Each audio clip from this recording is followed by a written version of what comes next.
성도 여러분 안녕하십니까? 굿뉴스 파노라마. 주님의 선하심과 인자하심이 날마다 우리의 삶을 인도하셔서 어쩌면 우리가 사망의 음침한 골짜기를 지난다고 할지라도 주님의 그 선하심과 인자하심이라고 하는 아름다운 막대기가 늘 우리를 보호하고 인도하시기 때문에 그 사망의 음침한 골짜기가 기와 애초 향기로운 꽃밭길로 변화되는 그런 삶을 살아가는 우리들 아닙니까? 그래서 하루하루 산다고 하는 것이 흥미진진하고 날마다의 삶이 이렇게 정말 오늘은 무슨 일이 일어날까 하는 그 흥미진진한, 그래서 하나님의 역사가 어떤 역사일까, 우리에게 정말 날마다 나타나시는 하나님의 그런 기적 같은 역사 때문에 행복한 바로 그런 우리들 아닙니까? 우리들이 이제 또 그런 우리들이 모여서 여전히 예수님의 아름다운 향기를 맡는 시간입니다. 굿뉴스 파노라마, 이 자리에 함께 하신 여러분들 참 잘 오셨습니다. 저는 계속 여기 마태복음 9장에 나오는 16절로 17절, 생배 조각을 날고넛에 붙이지 않는다 17절, 이렇게 새 포도주는 이 새 부대에 넣어야 둘 다 보존된다. 이 삶을 살아가는 것이 어마어마한 그리스도인들에게 특권이죠. 사실 이것은 굉장한 변화를 우리들에게 보여줍니다. 그런데 이렇게 살 수 있는 유일한 이유는 신랑 되시는 예수님이 우리와 함께 하시기 때문에, 신랑 되시는 예수님이 우리와 함께 하신다면 우리의 삶은 날마다가 잔치가 돼야 된다. 이런 것들을 이렇게 마태복음 9장에 나온 15절부터 17절까지 이 말씀을 기저로 한 새 부대 새술, 새 포도주는 새 부대에 담아야 된다는 이 말씀을 우리의 삶에 적용하고 또 우리의 깨달음에 적용하는 복된 시간을 지금 계속 갖고 있는 거예요. 지난 시간에는 이것이 이제 우리는 새로운 피조물이라는 말씀을 여러분들이 드려서 구습을 줬는, 옛날 구습을 줬던 옛사람. 무슨 우리의 구습이 뭐예요? 그죠? 이 세상에서 그죠? 욕심 부리고 이기적이고 나 중심적인 그러면서 또 나의 어떤 바라는 많은 내 구습이 있잖아요. 그런 그 옛사람의 습관. 그것을 쫓아서 좋다고 따라다니고 그게 좋았고 말이죠. 이 세상의 여러 그런 유흥과 환락이 좋았고 세상의 모든 죄된 모습들이 더 뭔가 흥미진진하고 스릴 있어 보여 좋았는데, 그것을 줬던 것에서 어떻게 하는 거예요? 이제 이 새 사람을 입는 것. 마음으로 심령으로 변화를 받아서 새 사람을 입는데, 이제 새 사람은 어떤 사람입니까? 구습을 따르는 것이 아니라 하나님을 따라서 의와 진리와 거룩함을 좇는 새 사람으로 입는다. 네, 그래서 여러분에게 이렇게 하나님의 말씀, 또 이게 주님께 속해 있는 여러 가지 이런 것들이 여러분들에게 제공되거나 전달되거나 그런 일에 여러분의 삶이 노출될 때, 그 노출된 여러분의 삶이 그로 인해서 막 기쁨이 있고 환희가 있고 희열이 있어야 된다. 이게 여러분 굉장히 중요해요. 그런 이 삶을 이게 날마다의 삶에서 경험하는, 이것이 이제 우리는 옛사람을 벗고 새사람을 입은, 정말 이 나의 겉사람은 벗어버리고 속사람이 날로 신령해져서 구더기 같았던 그런 삶에서 정말 하늘을 마음껏 날아가는 매미와 같은 그런 삶의 변화를 여러분과 같이 나눴습니다. 오늘은 이제 또 주님 안에서 이제 그런 그 낡은 부대는 가고 새 부대를 우리가 새 부대를 준비했다면 또 우리는 어떤 변화가 우리 안에서 일어나는가, 이 변화에 대해서 또 봐야 되겠죠. 계속되는 변화입니다. 우리는 새로운 피조물이라고 하는 어마어마한 변화를 경험한 사람들입니다. 근데 이제 이것들을 한 가지씩 뭘 따져봐야 되냐, 근거 있는 이 변화라고 하는 내용, 내가 그렇게밖에 새로운 피조물이 될 수 있다는 당위성과 근거가 마련돼야 된다는 것, 이런 변화. 그래서 이런 변화를 좀 살펴보는데, 제일 먼저 그리스도인은 어떤 사람이냐, 어떤 변화를 경험해야 되는가. 우리는 정죄로부터 자유함을 입는 변화를, 말씀드렸어요. 예수님이 십자가에 달아 돌아가실 때, 죽으심에 장사 지낼 때 같이 죽었다. 예수님이 장사 지내실 때 같이 죽고 부활하셨다 했을 때, 부활보다 먼저 보여요. 주님의 장사가 있잖아요. 그래서 우리들의 그 변화란 뭐냐면, 주님의 장사 지내심이 우리에게 가져다 준 변화입니다. 주님의 장사 지내심이 주님이 돌아가신 것이 우리들에게 가져다 준 어마어마한 변화, 그것이 무엇인지를 먼저 아는 것이죠. 먼저 저는 요거를 이렇게 법적인 변화다 이렇게 말씀드리고 싶어요. 무슨 변화다? 법적인 변화다. 왜냐? 로마서 6장에 보면 23절에 주님 말씀하시기를 이렇게 말씀하셨어요. 죄의 삭은 사망이다. 죄의 삭은 사망이다. 근데 이게 뭐예요? 법이에요. 그러니까 뭐 성경에 전판적으로 범죄하는 영혼은 정령 죽으리라. 또 우리 예수님 에덴 동산에서부터 우리의 첫 조상 보고도 선악을 알게 하는 나무의 열매는 먹지 마라. 먹으면 너희가 정령 뭐하리라? 죽으리라. 즉 이 모든 말씀들은 뭐냐면 우리가 죄의 삭은 사망이라고 하는 뭐 아래 빠지는 거예요? 정죄 아래 빠지는 거죠. 심판과 정죄 아래 빠진다. 그러니까 우리는 이런 그 정죄된 모든 인간은 여기 로마서 여기 5장에 주님께서 뭐라고 말씀하셨는가 하면 이것도 또 따져볼 필요가 있어요. 이게 법적인 근거를 마련하는 일이기 때문에 로마서 5장에 12절에 보면 이렇게 되어 있어요. 이러므로 한 사람으로 말미암아 죄가 세상에 들어오고 죄로 말미암아 사망이 들어왔다. 모두가 죽게 됐다는 거죠. 그냥 온 인류는 다 뭐야 배려된 거예요. 죄 범죄함으로 말미암아 그 후손으로는 사망이라고 하는 선고를 받은 정죄 아래 빠져 있는 인생이 된 것입니다. 그러니까 모든 인간은 다 정죄 아래 빠져 있다. 그러니까 언제 그 모든 인간이란 말은 이제 조금 내용이 달라졌죠. 왜? 지난 시간 우리는 들었으니까 우리가 말하는 모든 인간은 누구를 말하느냐? 옛사람. 아직도 주님을 영접하지 않고 아직도 주님 안에 머물러져 같이 이렇게 들어있지 않은 새로운 피조물이 되지 않은 옛사람들, 즉 육신에 팔린 사람들, 영이 아니라 육신에 팔린 사람들. 예, 그러니까 그런 이렇게 이 안에 있는 사람들은 모두가 다 어떤 사람들이다? 이 법의 정죄 아래 빠져 있다. 그러니까 우리가 새로운 피조물이 되려면 그런 정죄로부터 어떻게 되느냐? 해방돼야 되는 거죠. 근데 그런 정죄로부터 해방이 되려면 어떻게 해야 되겠어요? 그런 법으로부터 죄의 삭은 사망이니까 사망이라고 하는 죄값을 갚아야지만 비로소 뭐가 됩니까? 죄의 삭을 갚아야지만 비로소 우리는 그 죄값을 치른 이후로 정죄로부터 뭐가 되는 거예요? 해방되는 거죠. 그런데 실제 그런 일이 있었는가? 이걸 따져봐야 돼요. 왜? 법적인 문제예요, 이거는. 굉장히 중요한 법적인 문제예요. 여러분은 이 법정에 서본 적 없잖아요. 우리 모두는 다. 그러나 이 온 우주 안에는 인생이 피어나건 모든 우주 안에는 이 법정이 있는 것입니다. 예, 이 법정이. 그래서 온 우주 안에 이 법정이 있는데 인생은 특별히 범죄함으로 말미암아 모든 사람이 다 죄의 사망에 들어간 것 같은 이 있는 누구는 모두 다 이 법정에서 어떻게 돼? 서게 돼 있어요. 여기서 벗어나야 돼. 근데 벗어나는 길은 뭐예요? 사망에서 내가 벗어날 수 있는 길이 있어요? 인생은 죄의 삭신 사망이라고 하는 그 사망을 다 죽게 됐는데 내가 거기서 스스로 벗어날 길이 있나요? 벗어날 길이 없죠. 스스로 벗어날 길이 없어. 이게 여성분들은 미장원, 미용실을 이렇게 다니고 남자들은 이제 이발소 혹은 이용원이라고 이런 데를 가는데 뭐 어떤 데 이렇게 그 남자들이 다니는 미용실이나 이런 데 가보면 다양한 무슨 이런 그 장식들이 있잖아요. 근데 제가 한 번은 이발소에 이렇게 있는데, 이렇게 쓱 문을 열고 들어갔더니, 사람이 아무도 없어. 그리고 사물을 알아만 없고 이렇게 보니까 바닥에 물이 좀 이렇게 툭툭 터져 있는데, 아주 큼직하고 예쁜 금붕어 한 마리가 그 바닥에서 푸덕푸덕 있더라고요. 그러니까 이 땅바닥에서 세멘트 이렇게 콘크리트 되는 바닥에서. 그래서 이거 이렇게 보면 그만 죽겠네. 그러고 이제 그 금붕어를 이렇게 들어가지고 다시 어항에다 넣어줬어요. 그러니까 금붕어는 살아났잖아요. 만약 죄가 들어오지 않았으면 이 금붕어는 어떻게 되는 거예요? 그냥 끝나는 거죠. 조금 있으면 물 없는 데서 그냥 말라 죽어야 되잖아요. 반드시 금붕어가 살려면 누군가의 손길이 필요해. 맞아요? 맞아요. 그것처럼 죄의 삭신 사망이라고 하는 선고를 받은 우리들이 이 죄의 삭신 사망이라고 하는 거 그냥 죄값을 갚으면 죽으면 끝, 아무것도 남는 게 없네. 우리는 살 길이 없는 거죠.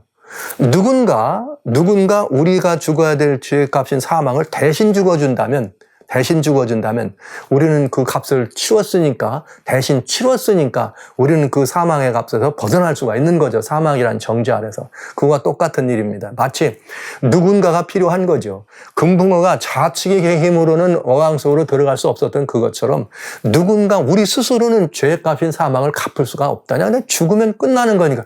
그 죽으면 끝나는 걸로 끝나면 뭐 아무것도 아니죠. 그러나 살려면은 그렇게 할 수가 없다는 거죠. 네. 예수님이 이 땅에 오셨습니다. 마가복음 10장 45절에 인자가 온 것은 섬김을 받으려 한 것이 아니라 많은 사람을 섬기려 하고 도리어 오히려 많은 사람을 위하여 대속물로 주려 하며 자기의 목숨을 뭐로? 대속물로, 즉 이렇게 대신 인간의 대속이란 말은 뭐예요? 너희들이 죽어야 될 거를 내가 대신 죽어주겠다. 너희 죄값을 내가 대신 갚아준다는 게 대속이에요. redemption. 이게 대속이에요. 대신 갚아주는 거. 그래서 우리를 위하여 주님이 그렇게 하시겠다고 말씀하시고 실제 십자가에 달려 돌아가셨습니다. 그 돌아가신 결과가 뭐냐? 어제는 새로운 피조물을 읽었습니다. 고린도후서 5장 17절에. 근데 이 고린도후서 5장 17절 바로 뒤에 뭐라고 말씀되어 있는가? 이렇게 말씀되어 있어요. 이렇게 17절이 지나고 나면 뭐라고 되어 있는가? 이렇게 이 주님에서 우리들에게 이 말씀하시는데 이렇게 말씀하세요. 여기 5장 17절은 그리스도 안에 있으면은 우리가 새로운 피조물이라고 그랬죠. 그리고 요 앞에 14절에 무슨 말이 있느냐. 5장 14절에 그리스도의 사랑이 우리를 강권하신다. 그리스도의 사랑이 우리를 강권하시는데 어떤 사랑이냐? 우리가 생각건대 한 사람이 모든 사람을 대신하여 죽었은즉 모든 사람이 죽은 것이라. 할렐루야. 이 말은 무슨 말이에요? 여기 여기 한 사람이란 말은 죄 없는 한 사람이. 그래, 죄 있는 사람으로 해 죽으려면 죄 있는 사람이 이렇게 그 값을 갚을 수는 없잖아요. 그러니까 죄 없는 한 사람이 한 사람으로 해서 갚을 수가 있어. 그런데 여기 한 사람은 무슨 의미의 한 사람이냐? 신인이에요. 성육신. 하나님이 육체로 오셔서 우리 중에 머무신 하나님이셨어요. 성육신. 그러니까 사실은 그분은 한 사람의 모습이었지만 모든 인류를 포함하는 하나님이셨다. 그러니까 이분이 돌아가셨다면 모두가 죽은 거다. 이런 의미가 되는 거죠. 그러니까 모든 인생들은 다 죄의 값을 어떻게 한 거예요? 갚았다는 거죠. 이야, 이 놀라운 일입니다. 모든 인생들은 다 어떻게 했어요? 죄의 값을 갚았다. 이 말을 그리스도의 사랑이 우리를 어떻게 하더라? 강권하시더라. 이렇게. 네. 중요한 것입니다. 그리고 여기 15절에 저가 모든 사람을 대신하여 죽으심은, 대속이란 말이에요. 대신하여 죽으심은 다 저들로 하여금, 산자들로 하여금 다시는 저희 자신을 위하여 살지 말고 오직 저희를 대신하여 죽었다가 다신 사는 자를 위하여 살게 하라며. 이 말이 무슨 말이죠? 너 이제부터는 옛생에는 다 너희들 죄값을 갚았으니까 이제부터는 그저 옛사람처럼 옛생애처럼 죽은 사람처럼 살지 말고 새 사람으로 되어가지고 그 새로운 피조물이란 말을 한 거예요. 새 사람이 돼서 어떻게 하란 말이에요? 새로운 피조물로 살아라 이거죠. 그래서 17절에 뭐라고 나오는 거예요? 17절에 너희는 새로운 피조물이란 말을 하신 것입니다. 그러니까 주님이 이 모든 값을 갚았으니까 이 말은 뭐냐? 법적인 변화예요. 우리는 법적으로 정죄 아래에 있던 사람들입니다. 그러나 우주의 법적으로 우리는 그 정죄에서 어떻게 된 사람들이에요? 해방된 사람이라는 거죠. 예수 그리스도의 은혜로 말미암아 주님의 대속으로 말미암아 우리는 해방된 사람이라는 것입니다. 야, 이 놀라운 일입니다. 놀라운 일. 그래서 여기 로마서 8장에는 이제 우리들을 향해 주신 정말 놀라운 뭐예요? 놀라운 선언이에요. 8장 1절에 그러므로 이제 그리스도 예수 안에 있는 자에게는 결코 정죄함이 없나니. 할렐루야. 우리는 예수님이 죄삭신 사망이라고 하는 정죄 아래 빠진 우리 위하여 돌아가셨습니다. 대속의 제물로 돌아가셨습니다. 따라서 우리들을 위해서는 이제 그 예수님을 영접하고 그 안에 있기만 하면 우리는 결코 정죄함이 없다. 결코 정죄함이 없다. 이야. 여러분, 결코 정죄함이 없어요. 네. 결코. 그렇기 때문에 여기 뭐라고 했느냐? 누가 만약에 우리들한테 이렇게 만약에 어떻게 말이지 죄인이 말이 그럴 수 이렇게 말하면 여기 8장 33절에 여기 뭐라고 했느냐? 33, 34절에 누가 능히 하나님의 택한 자를 송사하겠냐? 의롭다는 이는 누구니? 하나님이니. 누가 우리를 정죄하냐? 죽을 뿐 아니라 다시 살아나시는 누구니? 예수시니. 와우. 그가 살아서 하나님의 우편에 계신 자여 우리를 위하여 간구하시는 분이 계신데 누가 우리를 정죄하느냐? 주님 안에 있으면 결코 뭐가 없다? 정죄함이 없다. 할렐루야. 여러분, 이제 여기까지 보면서 따져봐야 돼. 뭘 또 따져봐야 돼요. 내가 이런 변화, 새로운 부대라고, 새로운 이 부대로 새로운 피조물이 되었으면 나는 뭐에서부터 벗어난 사람이다? 법적으로 죄의 삭신 사망이라고 하는 법적인 정죄에서 벗어난 사람이라는 사실을 이제 어떻게 믿어야 돼요? 이미 새로운 피조물이 되셨으니까 믿는 것이 아니라 그걸 어떻게 해야 돼요? 고백하고 그거를 그 구원을 어떻게 해야 누려야 된다 이 말이에요. 네. 이게 놀라운 일입니다. 이게 많은 분들이 여기서 이걸 꼭 따져야 돼. 어떤 것 따지면 교회를 오랫동안 다니셨건지 아니면 설교 말씀 많이 들어서 머리로 쏘고는 주님이 내 죄를 갚았대. 할렐루야. 난 구원의 사람. 이렇게 하잖아요. 그래 여러분 이거를 법적으로 계산해 보셔야 돼요. 나는 법적으로도 완전히 어떻게 된 사람이에요? 이 모든 죄로부터 어떠한 사람이에요? 죄값을 갚고 정죄로부터 해방됐다는 사실을 여러분 확신하시기 바랍니다. 다시 말씀드려요. 뭐로요? 법적으로. 이건 굉장히 중요한 거예요. 재판관이 어떠한 거예요? 재판장이 하나님께서 뭐라 그래요? 내가 너희를 의롭다고 했단 말은 너희 죄값을 내가 받았다. 그러니 너는 이제 다시 무죄 선언을 하셨다 이 말이잖아요. 하나님이 나를 무죄라고 선언하셨는데 누가 시비 거느냐 이거죠. 이 사실을 여러분들이 믿으셔야 된다고요. 이 사실을 여러분들이 영접하셔야 된다고요. 근데 이게 그렇게 어렵나요? 제가 전전 시간에 로마서 4장의 5절에 그 말씀을 드린 거예요. 이 일을 아니할지라도 경건치 아니한 자를 의롭다 하시는 자를 믿는 자는 이를 뭐로 여긴다? 의로 여기신다 이 말이죠. 할렐루야. 네. 여기에 이 법적인 이런 그 변화라고 하는 것에 대해서는 굉장히 중요한 의미입니다.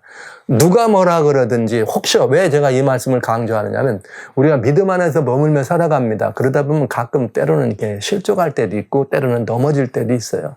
아니면 또 뭔가 좀 이렇게 잘못된 실수됨이 있을 수 있습니다. 그러나 그때 여러분들이 이 말씀을 반드시 기억해야 돼요. 그래, 나는 넘어졌어. 그러나 여러분 믿으세요. 나는 예수님 안에서 넘어졌어. 내 부족함으로. 그런데 주님이 이런 나를 뭐 했다고요? 그 모든 죄싹을 갚아주셨어. 이미 갚았기 때문에 나는 다시 정죄하지 않아. 정죄받지 않아. 나는 일어날 거야. 일어날 수 있어야 된다 이거죠. 믿는 사람들이 부족할 수 있거든요. 그때마다 여러분들은 꼭 이 말씀을 하셔야 됩니다. 아니야, 나는 다시 결코 정죄함이 없어. 다시는 정죄함이 없어. 왜? 내가 넘어졌을지라도. 왜? 주님이 갚으신 그 죄의 값은 내가 지금까지 넘어진 모든 것들을 다 더하고도 또 어떻게 해요? 더 많은 것들. 한 번만이 아니라 7번씩이라도. 베드로는 뭐라 그랬어요? 7번이요? 3세번이요? 그랬더니 예수님이 70번씩 7번. 여러분들이 똑같은 걸로 70번씩 7번, 490번 넘어집니까? 어때요, 여러분? 아니죠. 1만 번 넘어졌다 할지라도 나는 결코 정죄함이 없어. 주님은 나를 용서하셨다는 사실을 믿고 일어서시면 여러분들은 또 어떡한 거예요? 여러분들을 위한 대속의 공로를 여러분에게 적용하시는 것입니다. 그래서 예수님이 뭐라고요? 하나님 우편에 앉아 계시니라. 뭐 하시느라고? 우편에 앉아가지고 우리를 위하여 뭐 하신다고? 간구하신다고요. 주님, 내가 또 넘어졌어요. 아들아, 딸아, 내가 너의 연약함을 다 안다. 일어나. 내가 이미 죄값을 갚았잖아. 내가 십자가에서 죽은 것은 내 이전까지만 갚으려고 죽은 게 아니라 이번 것까지도 내가 너를 갚아준다. 일어나라. 이런 주님의 은혜가 있는 거죠. 그래서 여기 로마서 8장 다시 2절로 갑니다. 이는 그리스도 예수 안에 있는 생명의 성령의 법이 죄와 사망의 법에서 너를 해방했습니다. 할렐루야. 여러분, 이 은혜, 이 놀라운 은혜를 법적으로 여러분의 것으로 소유하시게 되길 바랍니다. 나는 하나님 앞에서 법적으로도 예수 그리스도를 나는 영접했기 때문에 예수님이 나의 대속물이 되셔서 나의 대속 속죄값을 갚으셨다고. 나는 법적으로 모든 죄값을 갚은 사람이야. 나는 다시는 어떻게 이 죄의 삭신 사망이라고 하는 정죄 아래 떨어질 수 없어. 그러면 이렇게 말하겠죠? 너 이번에 또 넘어졌잖아. 이렇게 말하겠죠? 누가요? 주변에 있는 사람들이. 다른 어떤 사람들이. 근데 모르면 말을 안 할 수도 있는데 여러분이 스스로 자기 자신을 그렇게 자격지심으로 갖는 거죠. 그때 오라 나는 죄인이다 그러고 자빠져가지고 안 일어나면 여러분은 끝난 거예요. 그러나 그때 아니야. 주님이 나를 위하여 돌아가셨는데 주님의 그 속죄의 공로는 지금 이번에 내가 넘어진 것까지도 갚고도 남아. 이 말은 무슨 말이에요? 나는 또 약해서 넘어질 수도 있지, 미래 어느 날. 그러나 주님은 그 모든 것까지라도 이미 다 어떻게 하셨어? 갚으셨어. 살아가신 성도 여러분, 이 말씀을 믿어주시기 바랍니다. 주님의 속죄의 공로는, 주님의 속죄의 공효는 오늘까지의 나의 모든 것만 용서하실 수 있는 그런 공효가 아니라 나도 혹시 그렇기를 원치 않지만 내가 내일 만약에 넘어진다 그러면 내일 넘어질 그것조차도 갚으신 공효라는 사실을 믿으시기 바랍니다. 나만이 아니라 모든 인류가 다 그런 삶을 살아갈 때 믿고 영접하고 주님의 구속의 공로를 믿고 마음으로 영접해 드리기만 하면 그 공로는 언제든지 내 것이라는 사실을 믿으시기 바랍니다. 우리는 믿는 사람들 안에서도 그걸 끝까지 믿지 못하기 때문에 결국은 떠나가는 사람들이 있고 버려지는 사람들이 있습니다. 불행한 일입니다. 주님의 용서는 단 한 번의 용서가 아니라 70번씩 7번이라도 용서하시고 아니죠. 10,000번씩 억만 번이라도 용서하시는 분. 문제는 주여 내가 또 죄인입니다. 주님 앞에 나의 모든 걸 고백하면 반드시 안다니까 내가 잘 알지. 내가 십자가에서 너를 위하여 죽었잖아. 그 죄는 오늘까지 내 것만이 아니라 네 다음 미래 것까지도 다 용서하고 넉넉해. 주님의 용서는 그렇게 넉넉하신 용서라는 사실 여러분 믿어주세요. 믿어주세요. 이걸 믿어야지만 정말 다시 넘어지지 않는 힘을 얻습니다. 이걸 믿지 않고 내 스스로 뭔가를 하려고 하면은 절대로 넘어지기가 쉽습니다. 성도 여러분, 제가 이 법적인 변화란 말을 그래서 강조드립니다.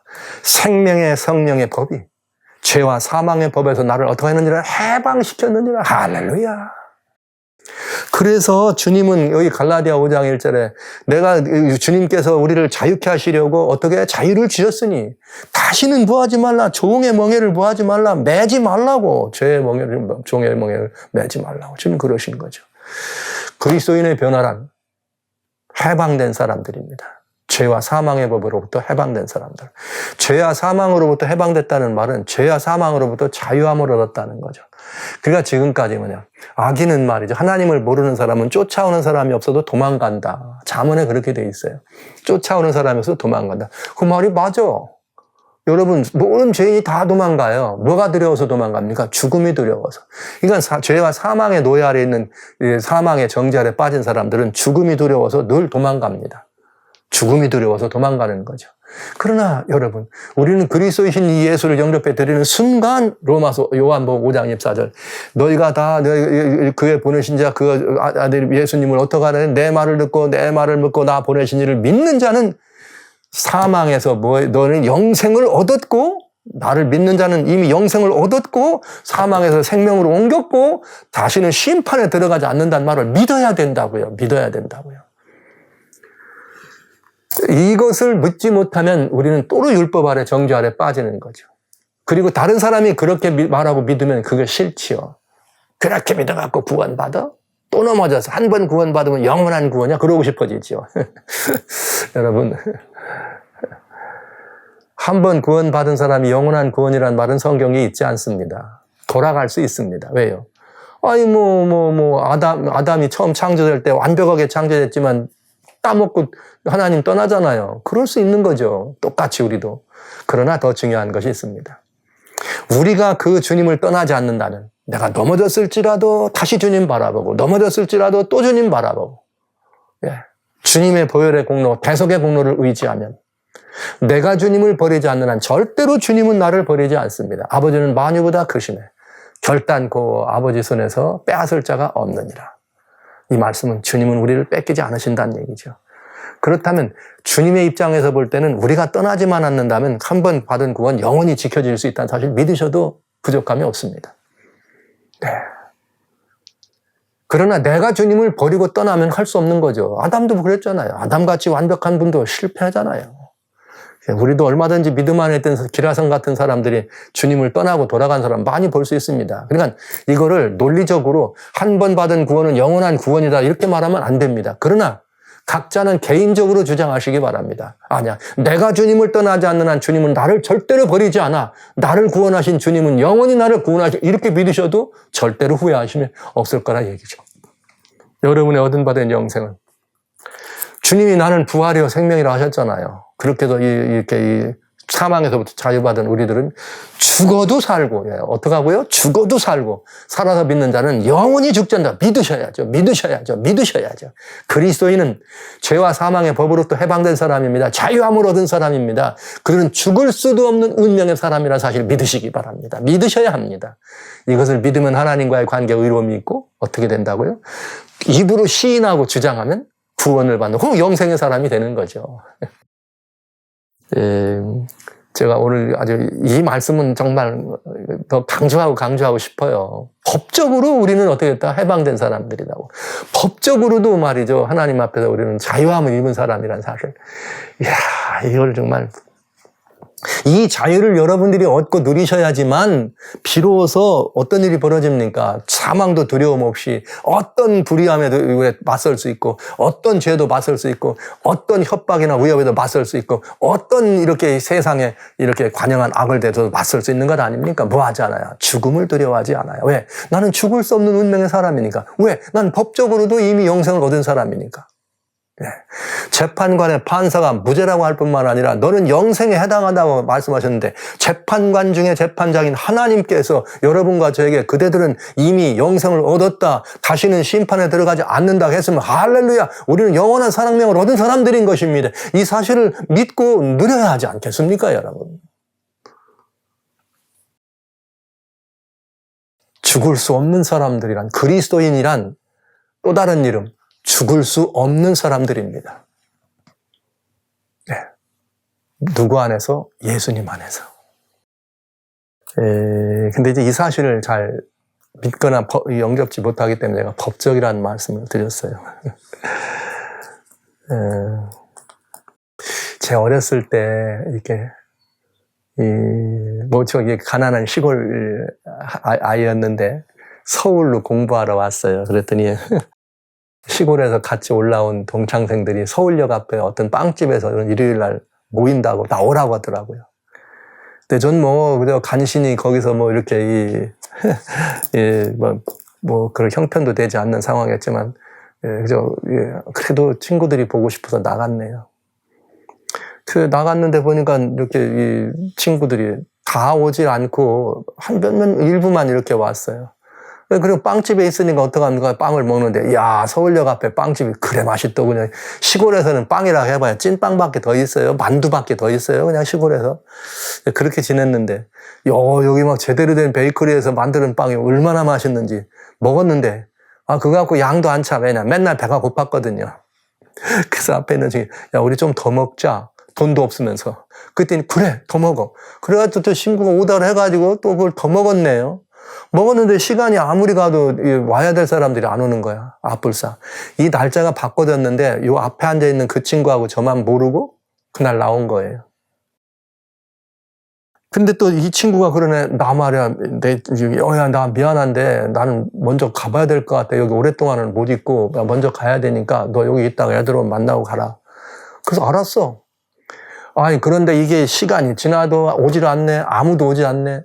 그래서 제가 걱정이 생겼죠. 왜요? 빵은 잔뜩 먹어놨는데 제가 뭐가 없어요? 빵값이 없거든요. 이걸 내야 되는데 빵값이 없어. 근데 이게 참 걱정이 태산 같아. 그냥 입에 침이 바작바작 마르는데 물만 달라고 침이 마르는데. 어쩔 수 있나요? 시간이 많이 지난 다음에 큰일 났다. 빵값도 없고 큰일 났다.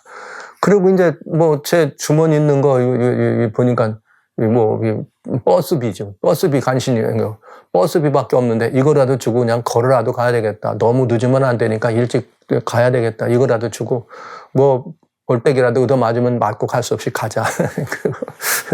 그 카운터 앞으로 가가지고 저 얼마예요? 이렇게 물어봤더니 학생 그 빵값 아까 그 친구가 다 내고 갔어. 그러더군요. 제가 그 친구가 그 순간, 순간적으로, 녀석 말이야. 빵값 내고 가면 내고 간다고 말을 하든지 말이지. 그냥 가가지고. 속으로는 안심되고 평안의 기쁨이 있으면서도 그냥 가가지고 내가 지난 앞으로 1시간 반 이상 2시간 동안 얼마나 빵값 때문에 쫄리고 앉았었는데, 그 친구는 그냥 가버리고 말이죠. 고마운 마음이 있지만은 속으로는 얼마나 속상했는지 몰라. 왜? 걱정 안 해도 될 걱정 제가 하고 있었잖아요. 그런 일이 있었습니다. 제가 나중에 복음을 전하다 보니까 빵값 걱정하는 사람이 너무나 많더군요. 저도 제 인생 빵집에서 빵값 걱정을 많이 하며 살았는데 예수님을 영접하고 주님과 같이 이렇게 더불어 살다 보니까 이야, 주님이 제 빵값을 다 내고 가셨다는 사실이 얼마나 해피한지. 이제는 제가 거기 아무런 하자가 없잖아요. 빵값을 내고 갔으니까 제가 그 빵집에서 여러 시간 앉아 있어도 하자가 없는 삶인데 지금 여러분 마찬가지 아닙니까? 주님이 우리의 죄의 싹을 갚으셨습니다. 그러면 우리가 여기서 말이죠. 그 주님이 주신 영생을 마음껏 누려도 하자가 없는데 맨날 죽을 것처럼 사망이 무서워서 도망가는, 죽을까 봐. 그래서 여러분, 법적으로 이렇게 이 사망으로부터 자유함을 얻고 구원 얻은 사람들은 앞으로 그 입에서 죽겠다 하지 마십시오. 사람들이 그저 막 이게 굉장히 죽고 싶은 사람이 너무나 많아. 왜냐하면 뭐 보고 싶어 죽겠다, 먹고 싶어 죽겠다, 사고 싶어 죽겠다, 가고 싶어 죽겠다, 아무데나 죽겠다 그러더라고. 근데 여러분, 우리는 죽을 수 없는 사람들이에요. 왜냐하면 주님이 우리의 빵값을 이미 다 내셨으니까요. 그래서 우리는 할 일은 뭐냐면 주어진 이 시간 동안 얻은 받은 이 영생을 마음껏 누리는 삶, 마음껏 즐기는 삶, 마음껏 해피하게 누리는 삶. 어떤 사람들은 죽을까봐 두려워서 두려워 떨지만 영생을 얻은 사람들은 그걸 바라보면서 웃을 수 있는 사람. 제가 그건 뭐 이렇게 예수님을 잘 모를 때 얘기지만, 한 번은 저 브라질 상파울로에 주님의 복음을 증거하러 갈 기회가 있었습니다. 근데 제가 거기서 이게 브라질에서 여기 미국에서 거기를 들어가는데 뭐 여기 그 마이애미에서 출발해요. 그래서 마이애미나 애틀란타에서 뭐 한 8시간 뭐 이 정도 가면은 갑니다. 근데 제가 40시간 걸쳐서 간 적이 있어요. 거기를. 근데 왜 그랬느냐면 기상이 악조건이 돼가지고 가지 못하고 다시 돌아왔다 하는 뭐 이런 것 때문에 그런 일이 있었는데 비행기를 탔습니다. 비행기를 탔는데 갑자기 비행기가 난기류를 만나가지고 막 이게 요동을 치는데 조금 심했습니다. 결국은 나중에 돌아올 수밖에 없었는데요. 이 요동을 치는데, 이야, 정말 어마어마하더군요. 막 완전히 그냥 툭 떨어지고 올라갔다가 막 가다가 툭 떨어지고 막 옆으로 떨어지고 막 밑에도 심지어 막 그 캐빈에 있는 것들도 막 밑으로 떨어지기도 하고 난리가 났는데 그 사람들을 이렇게 봤더니 막 으악 소리 지르고 난리가 났어요. 근데 제가 뭐 그때 그런 상황 속에서 두려워하고 놀라지 않는다면 좀 이상하겠죠. 뭐 제 마음도 늘 이렇게 좀 이거 웬일이지 뭐 좀 이렇게 불편하긴 했습니다만 옆에 사람들 보는 것도 놀라는 그런 모습들을 보는 것도 또 희한하더군요. 근데 거기에 어떤 사람이 있었는가 하면 유대 이렇게 랍비 한 분이 거기 타였는데 유대 되게 시커먼 옷을 입고 수염도 기르고 모자도 이렇게 아주 중절모를 쓰고 있는데 이분도 그러니까 말이죠. 여기 조그마한 계명의 책을 여기다 대고 기도를 하는 장면을 봤어요. 근데 제가 그 모습을 보면서 그래 살려달라고 기도해야지. 근데 막 전부 다 보니까 막 그냥 소리 지르고 난리하고 그래도 믿음 있는 사람들은 막 기도하는 그런 모습들을 봤어요. 제 옆에는 까만 흑인 아주머니가 타셨었습니다. 조그마한 흑인 아주머니가 탔는데 저는 그때요 흑인도 질리니까 색깔이 하얗게 되는 걸 봤습니다. 창백해지더군요. 이분이 그냥 무서우니까 어쩔 줄을 모르고 막 이렇게 하는데 얼굴이 새까만 흑인이잖아요. 까만 흑인도 얼굴이 그냥 하얗게 질려버리더라고. 그래서 제가 흑인도 무서운 앞에 닥치면 얼굴이 저렇게 이런 하얀 종이처럼 하얗다는 게 아니고 이렇게 흑인도 질리니까 완전히 그냥 창백한 그런 모습이 보이는 걸 봤습니다. 그래서 내가 흑인 아주머니를 보고 걱정하지 마시라고. 그랬더니 나보고 안 무섭냐 그래요. 안 무섭긴 왜 안 무섭게 다 무섭지. 그저 이랬습니다. 걱정하지 말라고. 난 하나님을 믿는 사람인데 내가 어디 꼭 할 일이 있어서 상파울로 가는 비행기를 탄 사람, 나는 사명이 있는 사람이기 때문에 절대로 여기서 문제 안 생기니까 걱정하지 말라고. 그렇게 웃으면서 얘기를 하고, 나중에 다시 마이애미로 돌아와서 내리면서 이 아주머니가 저한테 아주 여러 얘기들을 하면서 하나님의 사람 안녕히 가세요 이제 그러고 떠났는데, 여러분 우리는 이 얻은 영생을 그럴 때 누리는 거예요. 나는 죽을 수 없는 사람입니다를 고백하는 거예요. 나는 죽을 수 없는 사람입니다. 그러니까 걱정하지 마세요. 이거 위로가 될 거 아니에요. 내가 하나님의 사람인데 걱정하지 말라고. 난 죽지 않는다. 그러니까 내가 안 죽는다는 말은 비행기 안 떨어지니까 걱정하지 말라고. 어디서 그런 마음에 왔는지. 저도 뭐 이렇게 그 처음에 비행기가 뚝 떨어져 깜짝 그랬지만은 조용히 주님의 은혜가 저를 하늘의 평안으로 인도하셔서 그런 시간을 가졌습니다. 성도 여러분, 우리가 살고 있는 이 삶의 복판에는 그야말로 어마어마한 이런 그 요동이 있잖아요. 별 난리가 나잖아요. 그때 두려워하지 마세요. 여러분 얻은 바 된 영생 잃어버리지 않습니다. 우리가 영생을 얻었단 말은 죄의 삭신 사망에서 벗어났단 말입니다. 우리가 죄의 삭신 사망에서 벗어났단 말은 결코 정죄함이 없다고 하는 주님의 선고가 있다는 사실을 기억하시면서 법적으로도 우리는 자유입니다. 성도 여러분, 자유하시기 바랍니다. 사랑하신 형제자매 여러분, 자유하시기 바랍니다. 우리는 이 모든 죄와 사망의 법에서 생명의 성령의 법이 우리를 해방했다는 사실을 믿고 주장하고 누리는 여러분의 삶이 되주시기를 주의 이름으로 축원합니다.